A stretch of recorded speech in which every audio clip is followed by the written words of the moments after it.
주님께서 여러분과 함께 요한이 전한 거룩한 복음입니다.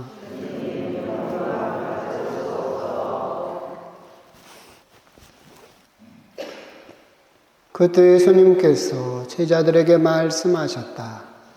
너희가 나를 사랑하면 내 계명을 지킬 것이다. 그리고 내가 아버지께 청하면 아버지께서는 다른 보호자를 너희에게 보내시어 영원히 너희와 함께 있도록 하실 것이다. 그분은 진리의 영이시다. 세상은 그분을 보지도 못하고 알지도 못하기 때문에 그분을 받아들이지 못하지만 너희는 그분을 알고 있다. 그분께서 너희와 함께 머무르시고 너희 안에 계시기 때문이다. 나는 너희를 고아로 버려두지 않고 너희에게 다시 오겠다. 이제 조금만 있으면 세상은 나를 보지 못하겠지만 너희는 나를 보게 될 것이다. 내가 살아있고 너희도 살아있을 것이기 때문이다. 그날 너희는 내가 아버지 안에 있고 또 너희가 내 안에 있으며 내가 너희 안에 있음을 깨닫게 될 것이다. 내 계명을 받아 지키는 이야말로 나를 사랑하는 사람이다. 나를 사랑하는 사람은 내 아버지께 사랑을 받을 것이다. 그리고 나도 그를 사랑하고 그에게 나 자신을 드러내 보일 것이다. 주님의 말씀입니다.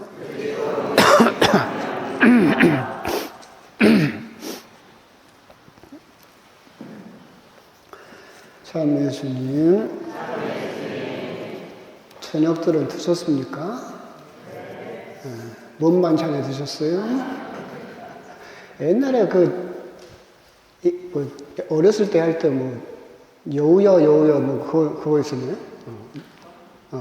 반찬은 개구리 반찬? 살았냐 죽었냐? 그랬는데 갑자기 기억이 났습니다. 생뚱맞게. 오늘 이제 복음 이야기를 잠깐 하기 전에 먼저 오늘 일독서를 보게 되면 이제 우리가 조금 주의 깊게 볼 대목이 있습니다. 뭐냐면 우리가 이제 우리 교회는 가톨릭 교회는 성사를 가지고 있죠. 성사는 7가지가 있습니다. 성사는 쉽게 말하면 보이지 않는 하나님의 은총을 우리 눈에 보이게 해주는 것, 그것을 성사라고 부르고 그 7가지가 있는데 그 7성사는 모두 예수님으로부터 그리고 성경에 근거를 해서 7성사가 제정이 되었는데 오늘 일독서는 그 중에서도 견진성사의 배경을 다루고 있습니다. 그러니까 견진성사 하면 우리들은 보통 어른이 되는 성사라고 알고 있고 성령의 은총을 다시 한번 일깨우는 성사라고 그렇게 알고 있는데 오늘 그게 이제 오늘 일독서에서 사마리아 지역에 이제 필리포스가 가서 사람들에게 세례를 줬죠. 여기서 나오는 필리포스는 사제 필리포가 아니라 부제입니다. 부제 필리포가 가서 사마리아 사람들에게 복음을 전하고 병자를 낫게 하고 세례를 줬지만 성령은 아직 내려오지 않았다. 그래서 그 소식을 듣고 예루살렘에서 사도 베드로와 사도들이 가서 안수를 하자 성령이 임하였다라고 해서 오늘 일독서는 견진성사의 성경적인 배경이다, 근거다라고 하는 것, 그것은 이제 여러분들이 교리적인 측면에서 그렇게 알고 가시면 좋겠습니다. 그리고 오늘 복음은 계속해서 이번 주간 내내, 지난주부터도 그랬지만 요한복음이 봉독이 되고 있고 이번 주간의 가장 큰 핵심은 결국은 사랑입니다. 예수님께서 떠나시기 전에 내가 너희들을 사랑하는 것처럼 너희도 서로 사랑하여라. 벗을 위하여 자기 목숨을 바치는 것보다 더 큰 사랑은 없다. 너희들은 이제 종이 아니라 나의 벗이다 라고 하시면서 우리들을 위해서 목숨을 바치는 그 큰 사랑을 직접 보여주겠다 그리고 보여주셨다라고 하는 것이 이번 주간에 계속해서 봉독되고 있는 사랑에 대한 말씀이죠. 그래서 오늘 복음에서도 그렇게 말씀을 하시죠. 나를 사랑하는 사람은 나의 계명을 지킬 것이다. 그러죠. 그리고 나를 사랑하는 사람은 내 계명을 지키는 사람은 나를 사랑하는 것이고 나를 사랑하는 사람을 하느님께서는 사랑하실 것이다. 그렇게 이야기를 하고 계시죠. 그렇다면 예수님께서 우리들에게 주신 예수님의 계명은 뭡니까? 서로 사랑하여라. 그렇죠? 그 말은 결국 우리가 서로 사랑하면 예수님을 사랑하는 것이고, 그리고 서로 사랑하면 하느님께서도 우리를 사랑하신다라고 하는 것, 사랑으로 그렇게 연결이 되어 있다. 그래서 예수님께서 우리들에게 주신 계명은 서로 사랑하여라 라는 겁니다. 그럼 어떻게 하면 서로 사랑할 수 있습니까? 라고 물어보면 수많은 대답을 할 수 있을 겁니다. 사랑을 정의하는 것도 어렵고.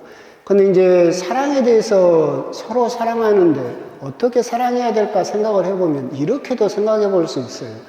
우리말에 사랑이란 말은 어디서 나왔느냐라고 한다면 살에서 나왔습니다. 살. 이 살. 거기다가 작고 귀여운 어미, 랑을 붙여가지고 사랑이 됐어요. 그러니까 개울 중에서도 작은 개울을 우리는 귀엽게 부르려고 도랑이라고 그러죠. 또랑. 그러죠? 노란색도 노랑, 파란색도 파랑. 그러죠? 살랑살랑, 쫄랑쫄랑 이런 식으로 이제 작고 귀엽다는 랑자를 붙여서 살에다가 그렇게 붙여서 만들어진 게 사랑입니다. 그러면 서로 사랑한다라고 한다면 어떻게 사랑하면 되느냐라고 한다면 서로 살만 나게 해주면 됩니다. 사랑하는 것은 그럼 뭐예요? 살만 나게 해주면 되는 거예요. 상대방을. 그렇죠? 그러면 여러분들도 이제 집에서도 힘든 일도 많고 막 하지만 집에 딱 들어갔는데 오늘 고생했어. 뭐 따뜻한 차라도 한 잔 줄까? 그러면 뭐가 돼요? 그래도 그나마 좀 살맛이 나죠. 그게 사랑인 거죠. 우리가 누구를 사랑한다라고 해놓고 그 사람만 보면 죽을 맛이야. 살맛이 없어. 그럼 그게 사랑하는 것이 아니죠. 서로 사랑하라라고 하는 것은 그 사람이 살맛 나게 해주는 것. 그것이 사랑하는 방법이죠. 그런데 그렇게 살맛 나게 해주기 위해서는 반드시 살아있는 존재를 사랑해야만 살맛이 나요. 왜? 살이니까. 그죠? 죽어있는 것은 살이 없잖아요. 근데 세상은 우리들에게 계속해서 죽어있는 것을 사랑하라고 세뇌를 걸고 있죠. 우리가 아주 대표적으로 죽어있는 것 사랑하는 건 뭡니까? 돈이죠, 돈. 돈은 죽어있어요. 그런데 우리들은 죽자 사자 사랑하죠.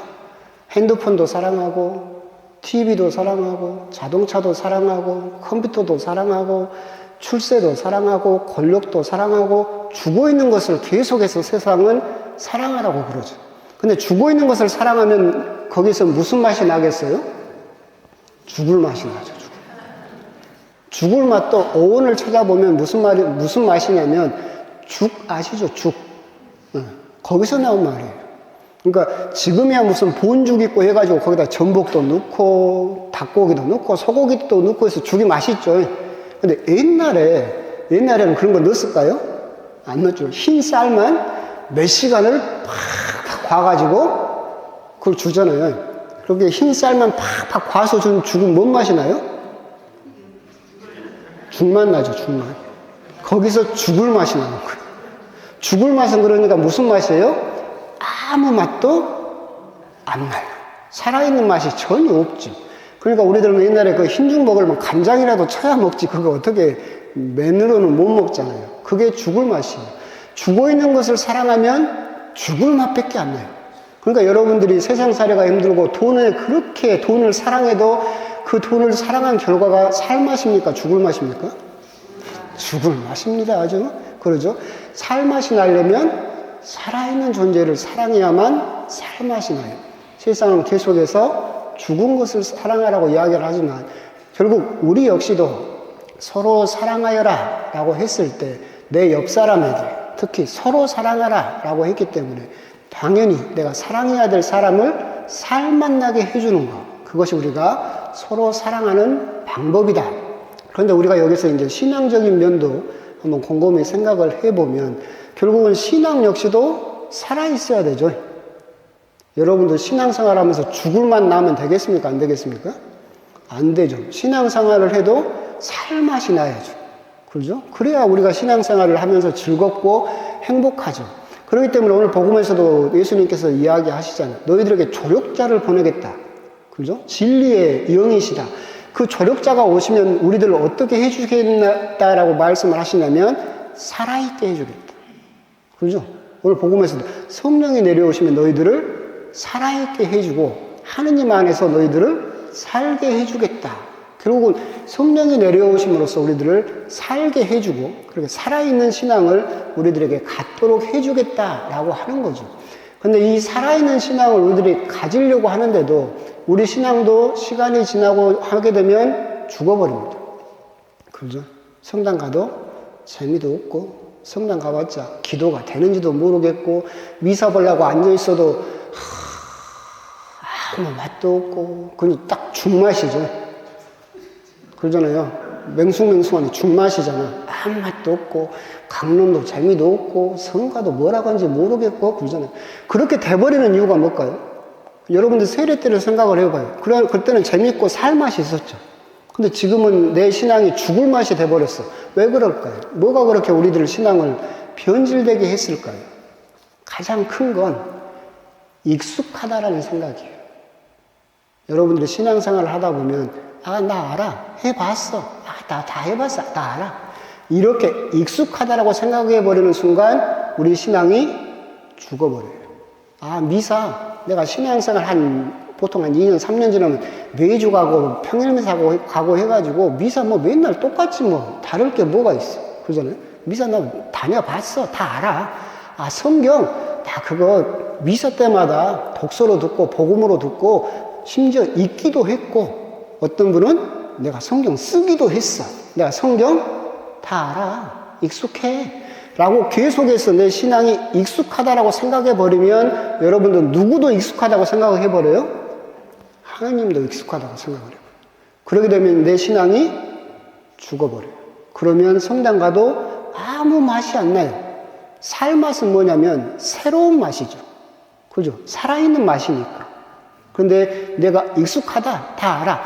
제가 봉성체를 이렇게 가거나 이렇게 간혹 신자분들 통해서 다른 분들을 만나면 가끔 저에게 그런 이야기 하셔요.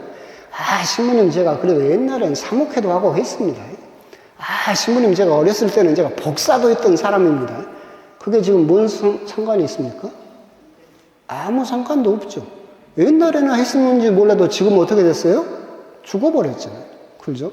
결국 우리 신앙도 익숙하다라고 생각을 해버리면 우리 신앙은 그 순간부터 죽어버리기 시작합니다. 교회에 유명한 말이 있다고 그랬죠. 어제의 하느님이 오늘의 하느님은 아니다. 여러분들이 어제 하느님을 만나고 어제 하느님을 체험했다 하더라도 오늘 내가 만나는 하느님이 똑같은 모습은 아니에요. 근데 여러분들 옛날에 내가 만나고 옛날에 내가 체험했던 하느님이 지금도 똑같을 거라고 생각을 해요. 그래서 오늘 새롭게 들으려고도 하지 않고 새롭게 보려고도 하지 않아요. 익숙하다. 다 알아. 나 오늘 독서 다 알아. 복음 내가 다 아는 내용이야. 해버리는 순간 여러분들의 신앙은 죽맛 돼버립니다. 죽을 맛이 돼버립니다. 오늘 복음을 통해서 서로 사랑하여라. 너희 안에 성령을 보내주는 이유는 너희들을 살아있게 하기 위해서다. 라는 말씀을 한번 곰곰이 생각을 해보시면서 우리는 서로 사랑하는 것, 옆에 있는 사람을 살맛나게 해주는 것, 그리고 내 신앙 역시도 살맛나게 유지하는 것. 그것이 결국 우리가 성령을 살아있게 하는 방법이다. 결국 우리가 신앙생활 안에서도 우리가 한번 곰곰이 한번 생각을 해보십시오. 나는 매일 하느님의 말씀을 새롭게 듣고 있는가? 내가 매주 미사에 와서도 하느님을 새롭게 바라보려고 하고 있는가? 아니면 그냥 내가 신앙생활 몇 년 차인데 다 알아. 라고 생각을 해버리고 있는 것은 아닌가. 여러분들의 신앙은 과연 살맛이 나는 신앙인가? 아니면 죽을 맛이 나는 신앙인가? 그리고 내가 집에 들어가면 나는 살맛을 주는 사람인가? 아니면 죽을 맛을 주는 사람인가? 한번 더 곰곰이 묵상을 해 보셨으면 좋겠습니다. 아멘.